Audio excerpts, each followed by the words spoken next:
Hey, welcome everybody to the Arlington County Civic Federation and the League of Women Voters of Arlington and Alexandria City sponsored program, Ranked Choice Voting, preparing for the June 20 primary. Here, got it. Here's our agenda for tonight. We'll have two moderators. If my partner, Dave Schultz from the Arlington Civic Federation can make it in here. I'm Don Gurney with the League of Women Voters. This is a 103-year-old nonpartisan organization dedicated to voter registration, voter education, and advocating for removing barriers to voting.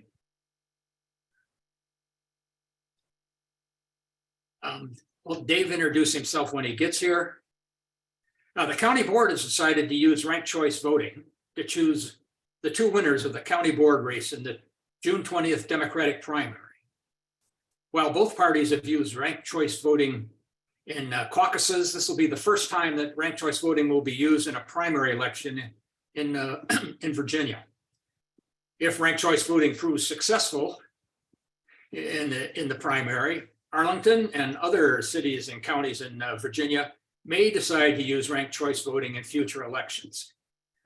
The General Assembly could also decide to expand the use of ranked choice voting in other elections beyond county boards and city councils. Before we get started, I'd like to address a couple of administrative issues. Following our speakers, there will be a question period.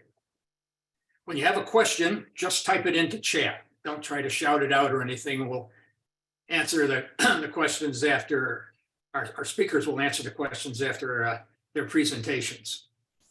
Joan Port, the league president, will be monitoring chat and ask those questions. As you already know, we're recording the event, and the recording and our guest graphics will be made available to all who register for this program. So we'll make the information as widely available as we can. To support this innovation called ranked choice voting, the Civic Federation and the League have invited two experts on ranked choice voting and Arlington elections to explain the new way of voting works, how we, the voters, will use ranked choice voting in the June primary. First, we'll hear from Liz White, the executive director of Upvote Virginia. She'll explain the basics of how to use how ranked choice voting works. Upvote Virginia is a democracy reform organization that believes in civic engagement that doesn't just end because an election is over. It grew out of the nonpartisan redistricting effort organization, One Virginia 2021. After the passage of the constitutional amendment creating a redistricting commission, she joined One Virginia 2021 in 2015, became the executive director in 2021, and transitioned that organization to Upvote, which now focuses on making government more responsive and accessible, and is particularly focusing on ranked choice voting. Following her, Gretchen Reinemeyer, the general registrar and director of elections in Arlington County, will explain how Arlington will use ranked choice voting in the county board election in June. She started working in Arlington voter registration and elections office in 2011, became the deputy registrar in 2012, and assumed her current position in 2019. She's a Virginia registered election official and a certified election slant registration administrator.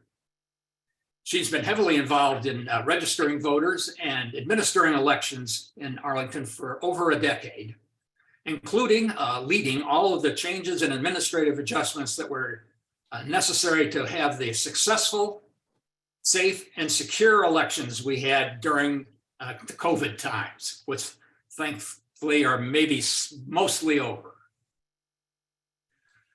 Following their presentations, there will be an opportunity to ask questions. Again, put your questions in chat.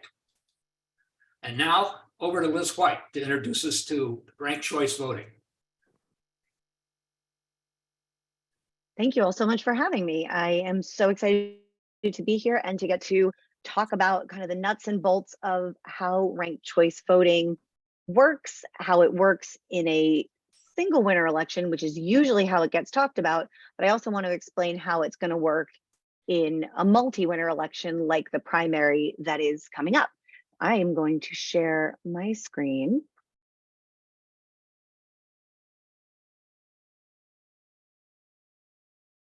Okay, there we go. So first of all, what is ranked choice voting? My guess is if you're spending your Monday evening with us, you probably have heard of ranked choice voting and at least have a passing knowledge, but just to put everybody on the same page and start us off strong, ranked choice voting is a simple change to the ballot that enables better campaigns, better voter experience, which ultimately leads to better government. Really, all it is instead of going into the voting booth and selecting your one favorite candidate or your two favorite candidates as is appropriate in that election, you get to go in and say, this is my top choice, this is my second choice, this is my third choice, and so on as the election allows. That's it. We rank every day. If my 5-year-old may burst in here at any moment and she can tell you her top 3 favorite anything. So humans are good at ranking. People who use ranked choice voting like it, they understand it, and it really just provides a more nuanced and thorough way for voters to express their preference. So when is ranked choice voting used? It only applies in races that have more than 2 candidates, right? If there's just 2 candidates and you're picking one of them, someone's going to get over the victory threshold, which in that race would be 50%. And we're going to get into the math a little bit later. But if no candidate hits the victory threshold, then the rankings come into play and it basically turns into a succession of instant runoff elections. So the other name for ranked choice voting is instant runoff voting. And if you all think about Georgia, which has been certainly the most visible example of voters all having to come back 4 weeks later and vote again because no candidate hit 50%, this would be that kind of runoff, but voters only have to show up once. So why now? I probably, if you're, a lot of people have said, you know, where is this coming from? Why is this coming out of nowhere? Why is everyone suddenly talking about ranked choice voting? It is the fastest growing electoral reform in the country. It's, I mean, spanning states that are geographically diverse, politically diverse. It's in cities, it's in states, it's used in a lot of different ways. I think it is addressing 2 current problems in our politics right now. One of them is the extreme tribalism, partisan polarization, the gridlock, the wild policy swings, everything that goes with that increasingly extreme tribalism. Ranked choice voting is meant to elect candidates who can build consensus. So it is electing a different kind of politician that hopefully is interested in actually solving problems and not just posturing and being an ideologue. It also incentivizes consensus, whereas our current politics does not incentivize compromise. It doesn't incentivize even nuanced conversation. So as we change the rewards for these politicians, it allows them and encourages them to do better work for the voters. The other thing that's happening now, which is a fantastic problem to have, is that more and more people are stepping up to run for office. And you're seeing different perspectives, different backgrounds, different life experiences that they are bringing to our conversations. But our current first past the post election system isn't really built to support a lot of good ideas and a lot of good perspectives and candidates. You end up with somebody winning an election with 27% of the vote, or 2 candidates who are appealing in similar ways end up, splitting the vote, and a third candidate maybe wins. So ranked choice voting allows, again, for that nuanced and thorough expression from voters on their preferences, and it just better reflects this, embarrassment of riches that we're often seeing in these crowded fields. So how does ranked choice voting work? I'm going to start by talking about how it works when you're only electing one winner, just because it's certainly simpler, but then it still will, what you learn on this slide will apply when we start talking about the upcoming Arlington election. So as I said, you go into the voting booth, you have the option. No one is forcing anyone to rank a certain number of candidates, but you have the option to rank as many as the ballot design allows. So you can say, this is my first favorite, my second favorite, my third favorite. That's it. Your job is done. So it is very easy for voters. It's very straightforward for voters. If all the first place votes, all the first choice votes are tallied, if somebody has won the election outright, if someone's hit that 50% threshold, then ranked choice voting is a moot point, and you didn't even have to go to the second ballot, and you're done. Gretchen's team gets to go home early. But if no one has hit that threshold yet, then the lowest vote getter is eliminated, and everyone who voted for that candidate has their second choice vote counted in the next round of counting. So if your favorite candidate didn't maybe have the widespread appeal you were hoping they did, you still get a say in subsequent rounds. You're not out of the game yet. So there's a little graphic down here that shows if you have purple, blue, and red, 3 candidates in an election. Remember, in this one, you're only electing one. In a first past the post traditional election, purple's going to win. Purple got 40% and nobody else got anything that high, so purple's going to win.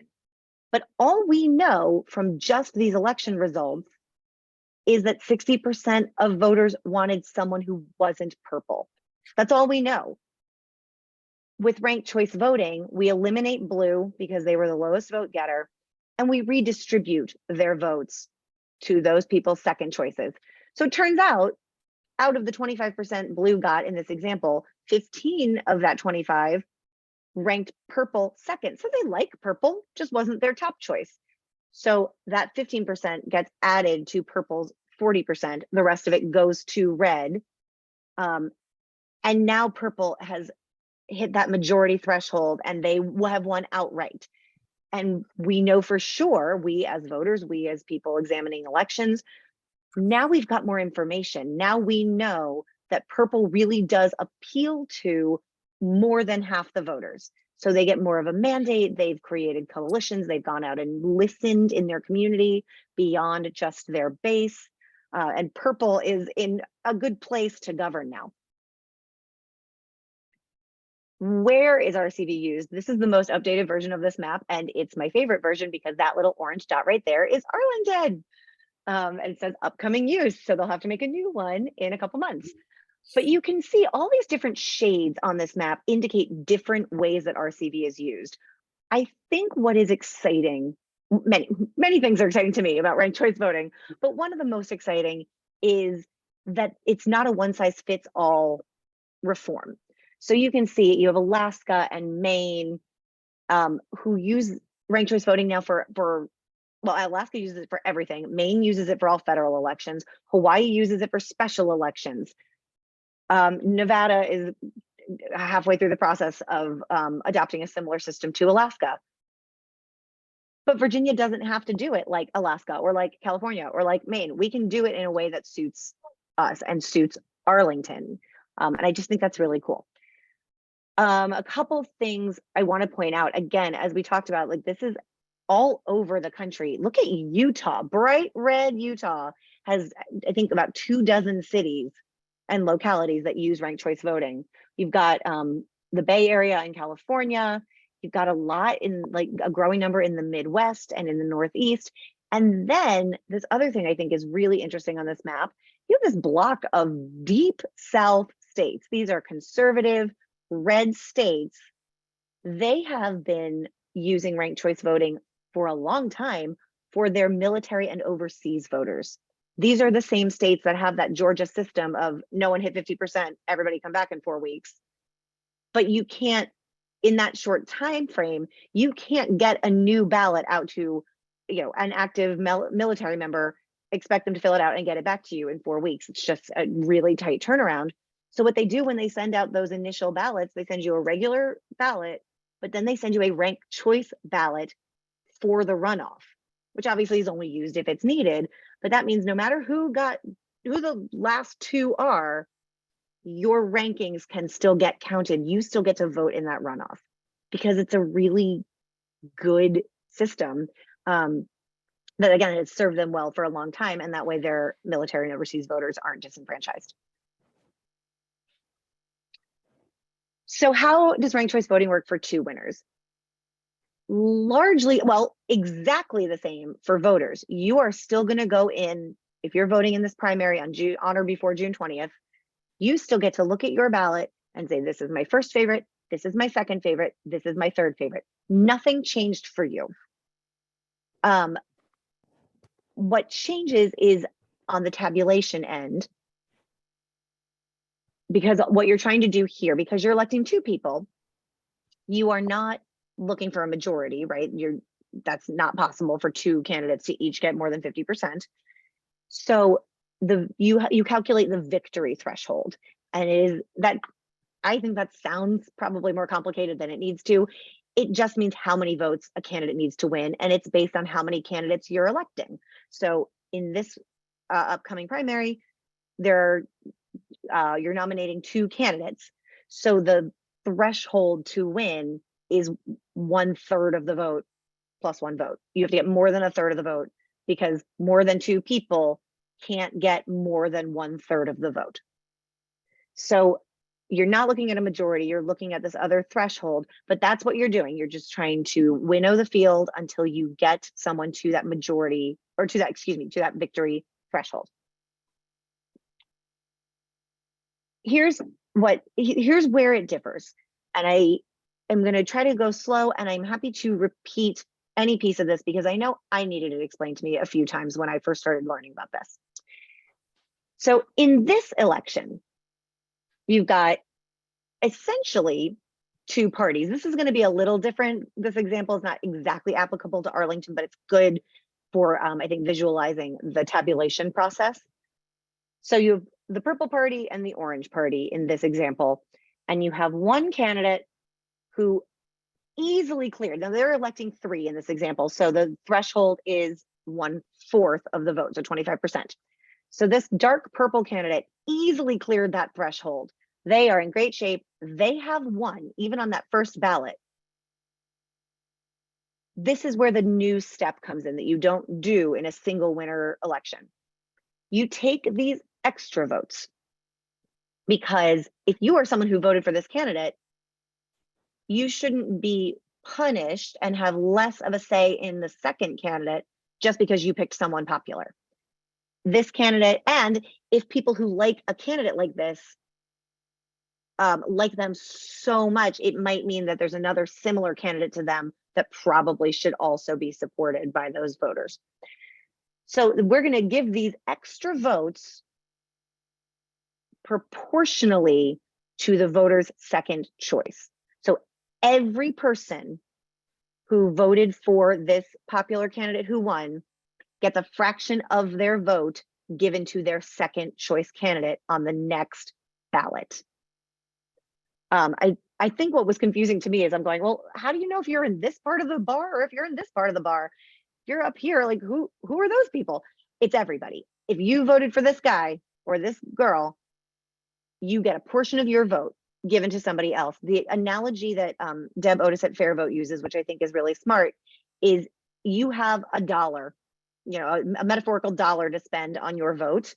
And if it only costs you 70 cents to get your first pick in, you have 30 cents essentially left to apply toward your second vote. So here's round two. We've redistributed these extra votes in a proportional way. And in this case, Rust now is at that threshold. So you have two winners. And remember, in this example, we're trying to get to a third. So you've got two winners so far, and now we got to figure out what to do with these people because there's no extra votes to redistribute for round 3. So now we go back to the way I was talking about before, where you eliminate the lowest vote getter and you redistribute those votes to those voters' second choice. So now you have this final example, you have 2 purple candidates and 1 orange candidate who clearly had some appeal to purple voters. So you've got your 3 candidates and you've got your winners. What it means, and I'm going to let Gretchen handle all of the Arlington specific stuff because she is a rock star. She has assumed the mantle of being the RCV registrar in Virginia. We all owe her a debt of gratitude. So yay, I'm going to let her talk about all of that. But I think it's incredibly exciting. This is the first multi-winner ranked choice voting primary in the nation. So I know Arlington knew they were on the cutting edge. I don't know if they knew how much, but it is really exciting. A lot of eyes are on Arlington. So I'm thrilled that it is such an engaged community and such a great team leading this. So 2 nominees will be elected likely by different groups within the Democratic Party, right? You will have, if the group is not a monolith, if there's some, factions is strong, but if you have different groups with different priorities, they have the chance to proportionally nominate 2 candidates that probably is going to reflect better the overall makeup of the group. So nominees are more likely to reflect the diversity within the party. That's our website and my email. I'm sticking around for as long as you all need me, but I'm also happy to answer questions via email, and there's a lot of good stuff on our website. But I'm going to pass it over to Gretchen.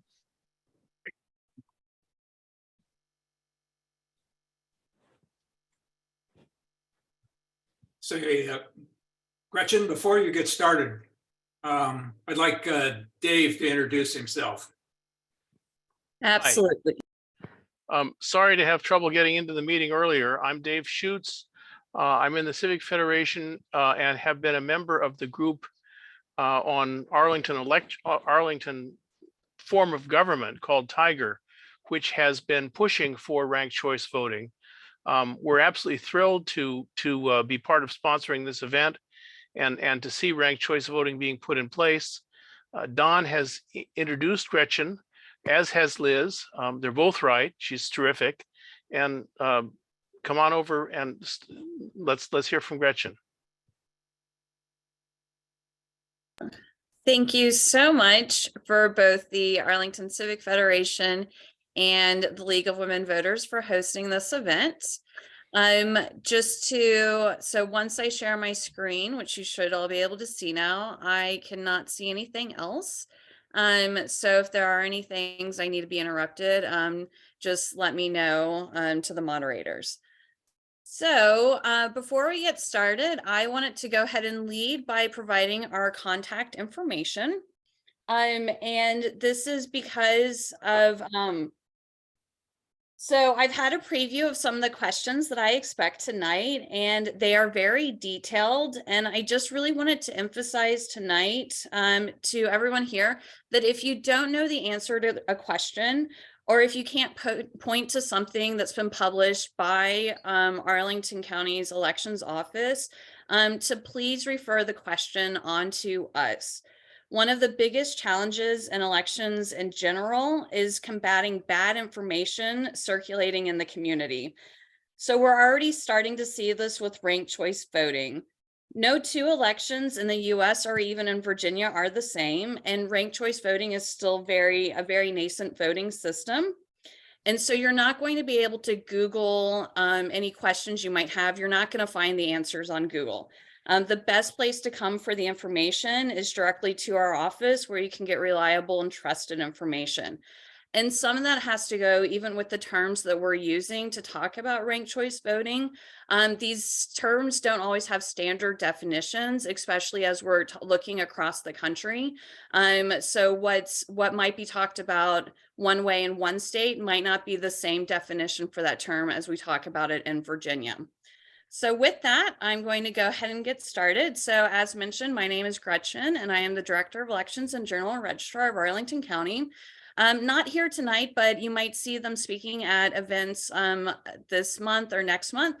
We have Tate Fall, our Deputy Director, and Tanya Griffin, our Communications and Outreach Coordinator. All three of us should be considered trusted sources of information on ranked choice voting in Arlington County. So if you've heard it from one of us, then it's probably the right answer.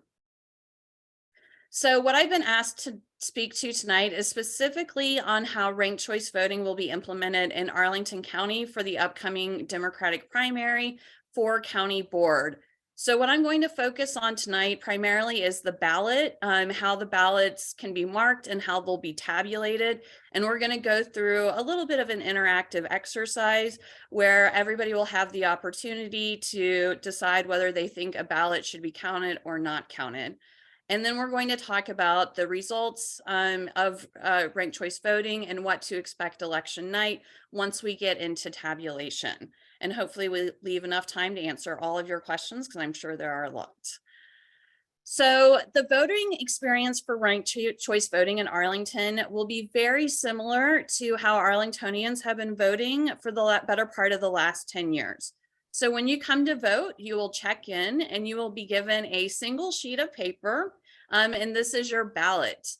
The ballot is double-sided, so you're going to have all of the regular contest on one side. So depending on where you live, that will be a Senate seat, a House of Delegates seat, the Commonwealth's attorney, and the sheriff. And then on the reverse side of the ballot, you're going to have the county board race, which is using ranked choice voting. Only the county board race is using ranked choice voting for this election. Voters are going to mark their ballots just like they always would and then place them in the scanner for tabulation. So the ballot will look something very similar to this, and voters are going to be able to rank up to 3 candidates. The top 2 candidates who win this election will win the nomination and move forward to the general election. So I want to introduce some terms right now that I'm going to talk about in the next couple of slides. We're going to start with valid ranking. So when I say valid ranking, that means there is a ranking on this ballot that we will be able to count. So if I go back and look at this slide, you can see that we have a valid ranking on this ballot for candidate C in the first rank, candidate A in the second rank, and candidate D in the third rank. The next term that I'm going to be using tonight is an inactive ballot. An inactive ballot is when there are no more valid rankings on a ballot. That means that ballot is inactive. It's no longer being included in any rounds of tabulation. The next term is a duplicate ranking, and I did see this question come in from Lisa already in the chat. And then the final term that I'll be talking about is overvote. And so as I move forward, it's really important that we don't confuse ranks and rounds. Ranks are what voters mark on their ballot, but that does not directly correlate to rounds of tabulation. So when we get to the second round of tabulation, that does not mean that we are looking at the second ranking on all of those ballots. That's not what that means at all. So please don't confuse ranking and round. So let's get started. We're going to look at this example of a ballot. So the scanners in Arlington County will reject ballots if voters make 2 types of mistakes when marking their ballot. So this ballot is what's called a duplicate ranking. This voter absolutely loved candidate A and they wanted to vote for them for their first, second, and third choice. And that is great. Unfortunately for this voter, there is a valid ranking for that first ranking. So candidate A, we would be able to count that valid ranking. But when we get to tabulation, if candidate A is eliminated, then the second and third place rankings of this ballot are no longer valid. This now becomes an inactive ballot. So because we believe this is an error that the voter made when marking their ballot, these ballots will be rejected by our scanner, and the voter will have an opportunity, and we'll have an election officer there to help work with the voter to help them understand how to mark their ballot. So because this does have a valid ranking, it would count in that first round of tabulation. The second reason a ballot might be rejected by our scanners on election day is what's called an overvote. So this is what an overvote would look like. So somebody voted for more than one candidate in a single ranking. The tabulation doesn't know how to process this, so this ballot would be rejected.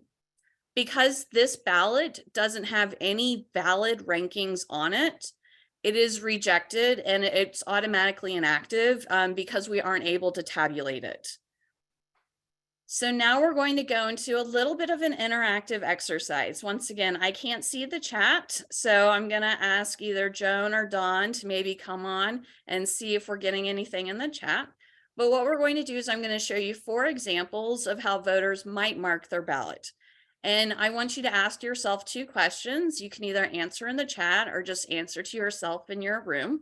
And I want you to tell me if there's a valid ranking and we're going to be able to count this ballot, or if we're going to have to reject this ballot.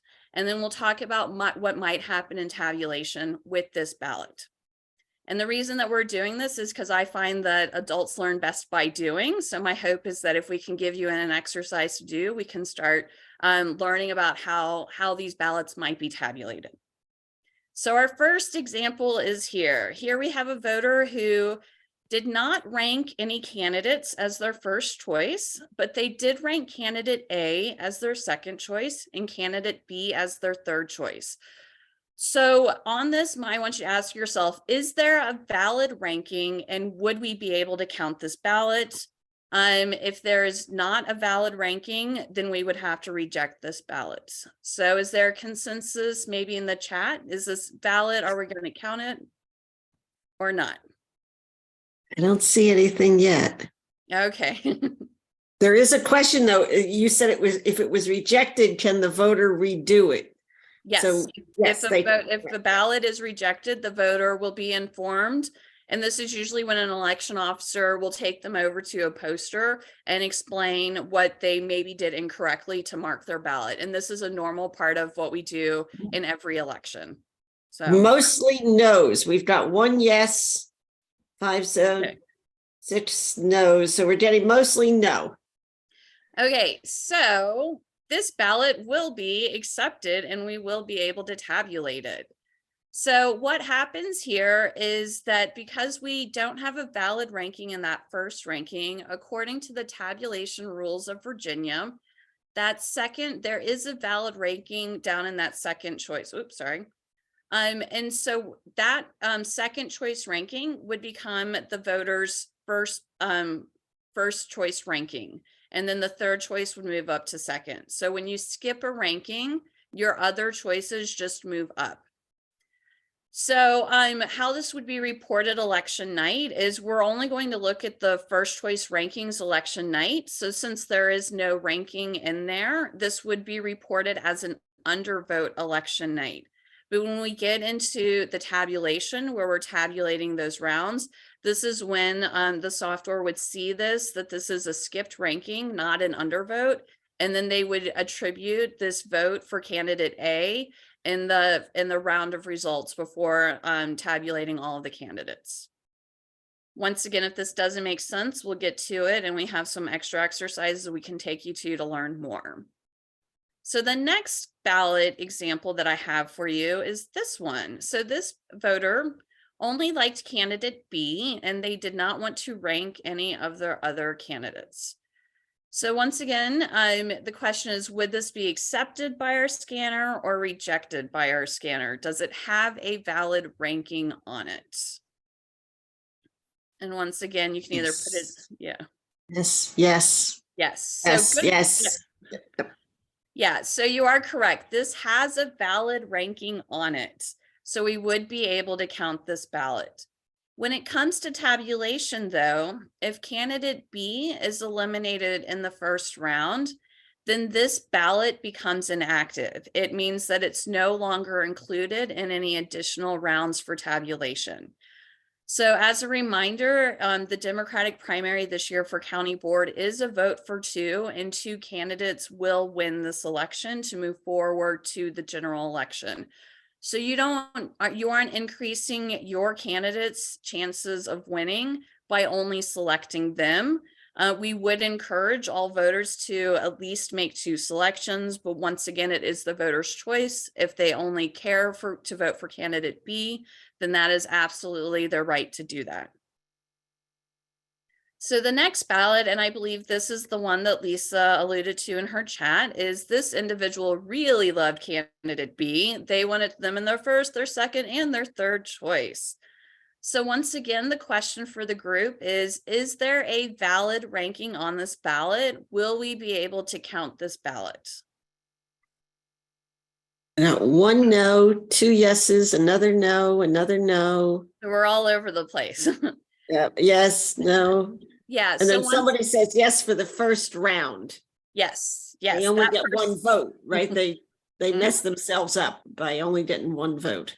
Yes, so that is correct. So once again, so this ballot, when we get to tabulation, is tabulated the exact same as this ballot where they only marked 1 choice, ranked candidate B once. So once again, ranking candidate B 3 times doesn't do candidate B any favors. All that it means is that should candidate B be eliminated, then your ballot becomes inactive and it's no longer included in subsequent rounds of tabulation. Once again, our scanner does see this as an error, so it would reject this. But when we get to tabulation, we would be able to tabulate it and include it in as a ranking for candidate B. So the final ballot I have for you is this one. So this individual put candidate B and candidate C, and they ranked them both in their first choice. So the question for the group is there a valid ranking on there? Is one of these rankings marked correctly? And would we be able to accept or reject this ballot? Oh, they're getting good. Nose straight, very fast nose straight across the board. Yes, so you are correct. So because there are no valid rankings on this ballot, we would not be able to tabulate it. Once again, if you're voting in person, the scanner would reject this so that you'd have the opportunity to correct your ballot. So when we get to this point of ranked choice voting, the question that we usually get when we're working with individuals in person is, why is Arlington doing ranked choice voting? We mentioned this a little bit, but so in 2020, the General Assembly did authorize localities to use ranked choice voting in city and county council elections. In order to trigger this section of code, the local governing body, in our case, the Arlington County Board, had to pass by ordinance in their December 2022 meeting the authorization for us to use ranked choice voting for the primary. So once again, the county board did pass that ordinance. It's important to note that the ordinance only covers this election on June 20th, 2023. And I know that the county board is interested in hearing from the community, their experience with ranked choice voting. So if you have strong feelings for or against it, I do encourage you to reach out to the county board. So now I want to talk a little bit about how ranked choice voting is tabulated and how results will be reported on election night. So Liz covered a little bit of this, so I will go through some of these slides a little quickly. So once again, Liz spoke to the election threshold. I think it's important to note that the threshold is calculated the same regardless of how many seats need to be filled. So if we were only electing one office, this is where that 50% threshold comes in. Because we're electing 2 seats, the threshold drops down to 1/3 of the vote. So once again, as Liz mentioned, it is 33 1/3% plus 1, with the important caveat that we round down to the next whole number, so we disregard any remaining fraction. This threshold is set in Virginia Administrative Code, which was passed by the State Board of Elections, I believe 2 years ago. So how tabulation will work election night or after the election is that we'll run through all of the rounds of tabulation until one of two things happens. Either 2 candidates reach the threshold, or only 2 candidates remain. All of the remaining 4 other candidates have been eliminated from the race. So Liz talked a little bit about how a fraction of so if a voter exceeds the election threshold, that means they have a surplus of votes attributed to them. There will be a fraction calculated of every single ballot cast for that winning candidate, and that will be applied to the next ranking on every single one of those ballots. So we're not picking which ballots from that winning candidate should go to the next round. Every single ballot for that winning candidate will have their next ranking looked at, and a fraction of that next ranking will be applied to the next candidates on those ballots. Once again, this is set forward in Virginia Administrative Code, passed by the State Board of Elections. So when we get to election night, first round results are going to be published exactly like all of the other races. They're going to get called in from the precincts, and they're going to go on our website the same way they do during every other election. Where it becomes a little bit slower is that, as we talked about the election threshold, I'm going to go back to that slide. So remember, the election threshold is determined by the number of ballots cast for an office. So we do not know the threshold of how many votes a candidate needs to get until we know how many ballots have been cast for an office. So what happens in Virginia is that we do have mail ballots have until the Friday after the election to be received in order to be tabulated.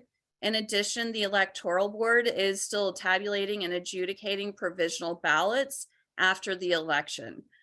So subsequent rounds for tabulation, because we can't determine that threshold until after all ballots have been counted in that first round, we aren't able to run subsequent rounds until anywhere from 3 to 7 days after the election. So we need your help to help educate the community about ranked choice voting. So what I would like everyone to do is if you have your smartphone with you, you can take a picture of the QR code on the slide, and that will take you to a link where you can subscribe to our newsletter. We will be releasing more detailed information about ranked choice voting over the coming weeks, focusing on things like tabulation, reporting results, outreach materials, and things like that. You can also, much like the League and the Civ Fed have done tonight, invite us to speak to an event that you're hosting. Also new is we have posted some outreach materials on our website, so you can download these and post them around the community. And then if you're still really confused about tabulation, we do have some tabulation workshops that we can run. And we put together a toolkit. If you feel like you know this and you want to go help people understand tabulation, we actually have a facilitator's toolkit that you can run with members of the community so that you can help teach your neighbors about how tabulation is going to work election night. And I really do want to emphasize that adults do learn by doing. So if you're really confused tonight, I'm going to encourage you to make it to a tabulation workshop, because once you see how ballots are tabulated, it really does start to make it a lot clearer. And then if you do decide to host an event, if you tell us about it and your event is open to the public, we will publish it on our events page so that anyone can come. And with that, I will highlight one event that we have coming up. So this Sunday, we had an individual, Michael Shea, attended one of our workshops last week during our open house, and he's decided that he wants to run his own workshops. And so he'll be doing that at Penrose Park on Sunday from 4 to 5. And if you go to our website, you can learn more about his community event that he's running. So, and I can show you this webpage if you think it would help. So with that, we can open it up to questions. And then once again, our contact information. So all of those materials are at vote.arlingtonva.gov. And we're the only ones on a .gov right now. So make sure you get the .gov. Thank you, Thank thank you, you. thank you. Gretchen, one question we have been getting, and that I don't think we really quite have tonight is, why are we voting only 3 deep? What has made Arlington, we have 6 candidates. What's the reason? Thank you. Yeah, so that's a really excellent question, Don. So the reason we are only allowed to rank 1 is this is actually a software limitation of our current voting system. Our voting system was purchased in 2015. And at the time, it was the only software, it was the only system certified to actually run ranked choice voting elections. So we thought we were ahead of the game by getting one of the only ones certified to do it in the country. But now here we are 8 years later, and it's no longer able to meet necessarily the needs of our first election. But this equipment that we have is going to be replaced in the next, probably not next year, but the next year. And then with that, we'll be able to expand the number of rankings that are allowed. So. Thank you. Gretchen, you mentioned if you're at the location and you make a mistake, they will help you, but that also extends through the curing system, right? To people who are mailing in the ballot. I don't know if you want to explain that a bit. No, so that's actually not true, Joan. So Okay, so what Joan is talking about is when you mail in a ballot, if you make a mistake on the outside of your envelope where you don't put your name, you don't have a witness signature, then we're able to contact you and request that and inform you that you need to cure your ballot. So unfortunately, once we open up your ballot, it is separated from you to protect your privacy. So we know once your ballot is scanned through the scanner, we no longer know that that was Joan Port's ballot. But what we would do in that case is we would have a team of election officers review that ballot to see if they can determine voter intent. If voter intent can be determined, then we would be able to remark that ballot so that it could be tabulated. Does that make sense? Yeah, I wanted you to explain the curing process is where I was going. One person is asking, will the rejected ballots be tracked? Will there be a post-mortem analysis on rejected ballots to see like which precincts may be having more problems? So that's a really good question. We do have data on on spoiled ballots. That's part of the ballot accounting that our precincts do.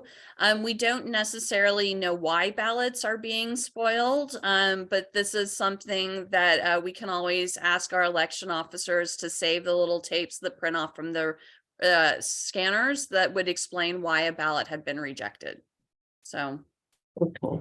I think you answered the earlier ones that came in. There is a question, is an inactive ballot also an exhausted ballot? Yes, that's a really good question. And so I'm using the word inactive ballot because that is the legal word that is used in the administrative code. So once again, the terms that we use really do matter with ranked choice voting, but an exhausted ballot and an inactive ballot are essentially the same thing.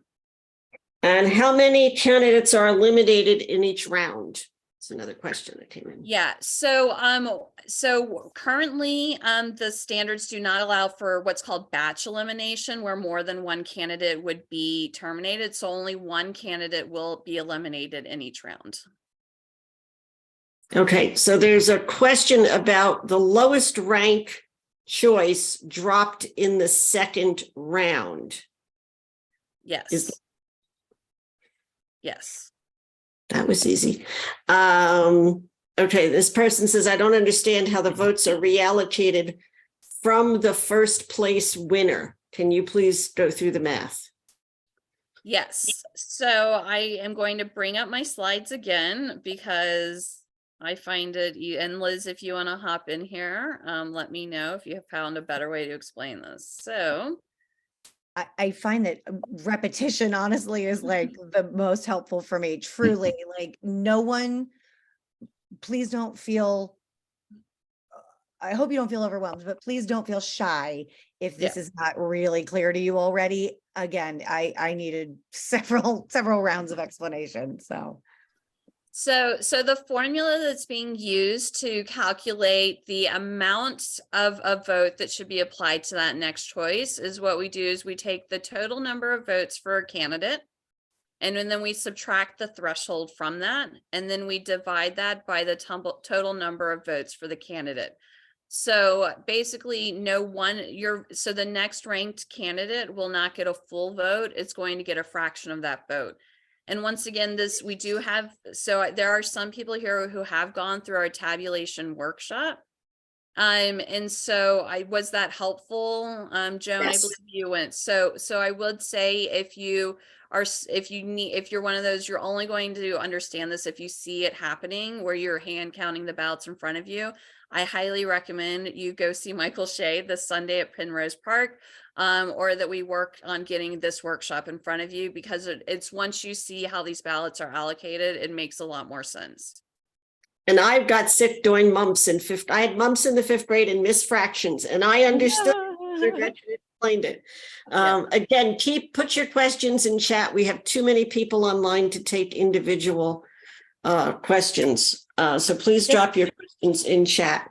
Just to follow up on what Gretchen said and to reiterate what Gretchen said earlier, I think the biggest thing to remember is that everyone who voted for that popular candidate is going to have a fraction of their vote applied to their second choice. Everybody. It's not just the last 10 voters, because how would you determine that? Everybody gets that same fraction of their vote applied to their second choice. Similarly, I would say not necessarily their second choice, their next choice. Their next choice. Thank you. Yes. Yes. Sorry. I don't know if it says, why is there not seat 1, 2, 3 vote and seat 2, 1, 2, 3 vote? Yeah, so that's a really good question. So because we have 2 seats open, I think there is a desire that we should have, and I would say initially when I did this, I was like, why don't we have seat 1 and seat 2? But the issue with that is that so if we have the same pool of candidates running for both of these seats, how does that tabulation work? So am I going to rank seat 1? I really felt strongly for candidate A, but for seat 2, I really felt strongly for candidate B. Like, it just doesn't work out. It all has to be in the same office and then the same round of tabulation. You can't tabulate the 2 seats with the same pool of candidates separately. Okay. Yeah, and there is a question, when do you expect the results? Would it be fair to say June 30th? So we are saying within 7 days. Okay. So it's I know that it's sometimes frustrating because especially for candidates, we want to know who won. And as soon as possible. But the reality is that we want to know who won as accurately as soon as possible. And so that accuracy really does mean that we do need to take a little bit of time with releasing the results. But we will keep the public informed about how many provisional ballots we have outstanding, how many mail ballots we have outstanding, and how many votes we anticipate adding after the election, because that really will determine what's going to happen to that threshold and whether we know if we can declare a winner sooner or not. So. And I know you have a lot on your page, your webpage. Liz put her page in there. If you could drop the ranked choice voting one in the chat for the Arlington elections, I think that would help. And there's a question, what if I don't have a third choice candidate? What is the pro and con of not selecting a third choice? I think the con is that if your first 2 are eliminated, then you don't have a say anymore, whereas that third rank would have given you maybe like one more round or a couple more rounds where your vote was still in the mix. I think it's kind of almost like a philosophical question. You know, I would say, don't vote for anyone you don't like. They might win. Like, if you like 3 people, great. you're not harming your first or second choice by continuing down the line. But if you only can fathom supporting two of them, that's okay. One of the great Yeah. things about ranked choice voting is you really don't have to hold your nose and vote for the lesser of two evils in the same way that we often have to now. Yeah, and I will say, if we go back and look at, so I went back and looked at a primary where we had 5 candidates running in the same scenario where we had 2 open seats.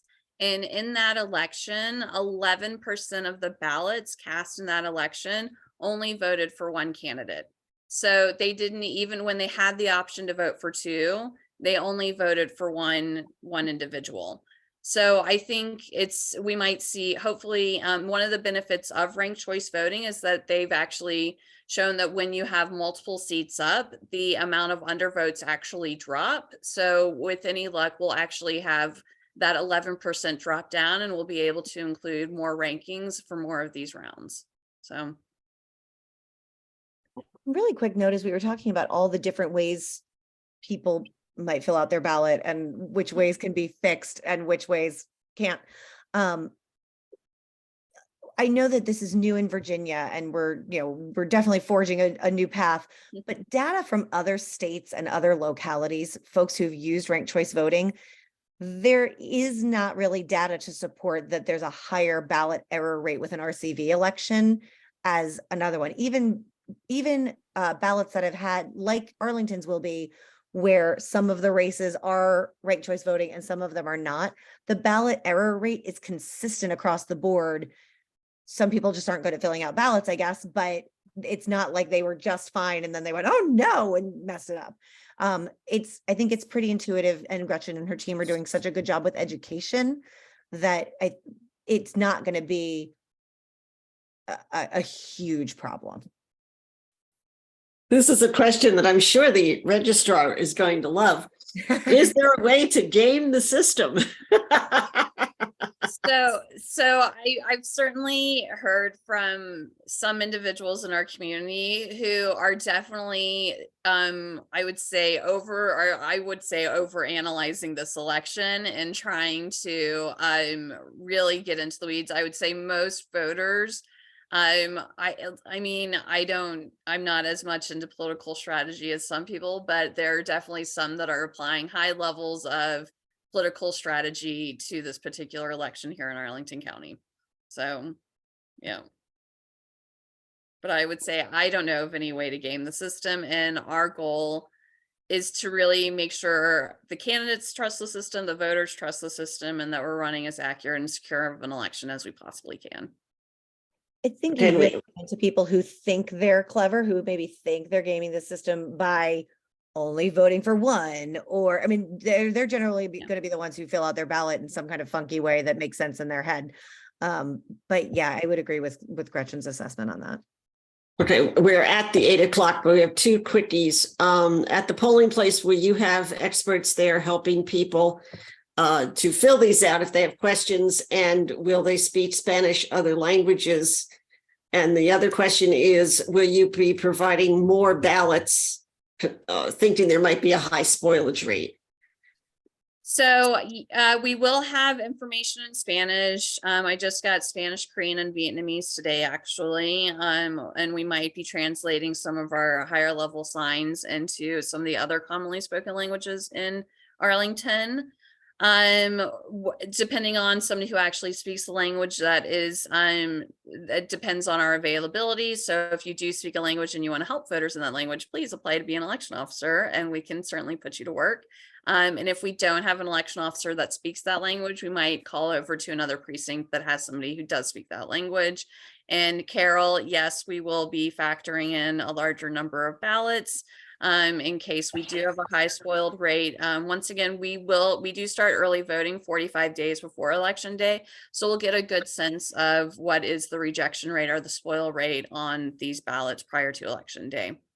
And I do like what Mike says, that RCV encourages the winning candidates have a majority support. What we like to say is as broad as support as possible. So the candidates with the broadest support are the ones that should be the ones declared the winner. So.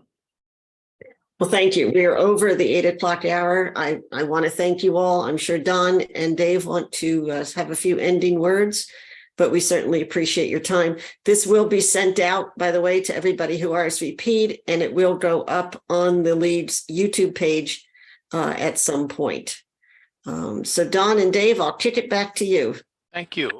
If you're eager to hear still more about ranked choice voting, there are 2 upcoming League events and 1 Civ Fed event. I'll start with the Civ Fed event, which is May 18th at Arlington Central Library. And it's I think 6:30 to 8. Congressman Beyer will talk about his ideas about multiple seat elections for the House of Representatives. Delegate Hope will talk about his identification of areas where Arlington's board has less authority than other boards, and how these authorities, if given to Arlington, would enable the board to go further with ranked choice voting. And Gretchen Reinemeyer will be back again. And from Gretchen, you'll hear probably much of what you heard today. And Don, I'll turn it over to you to talk about the 2 League events, and thank you very much for coming, everybody. Well, first, I'd like to, many thanks to Liz and Gretchen for providing such useful, interactive, and responsive information on the new ranked choice voting process. And thanks to the audience for all of the probing questions that you've asked and seeking clarification for things that have, I think our experts have helped us out with a lot. The Arlington League of Women Voters has 2 additional ranked choice voting events this month. Both are live events. The first is in a couple of days, April 19th at Central Library from 6:30 to 7:30. This will be very similar to this one with both the Upvote and the Arlington Office of Elections again presenting information. And another one on April 26th at the Universalist Church of Arlington from 7 to 8 p.m. The League will be working with UU the Vote to sponsor that thing, that event. So you left out the best part. They could ranked choice vote their desserts. You're going to get taste desserts. That's the yummy part. And ranked choice vote them on April 26th. Yes. Well, we are a lot more prepared now for the primary election. Let's all put that knowledge to work and vote. Remember, the early in-person early voting starts on May 5th. A good night and good luck. And again, many thanks to our guests. Thanks.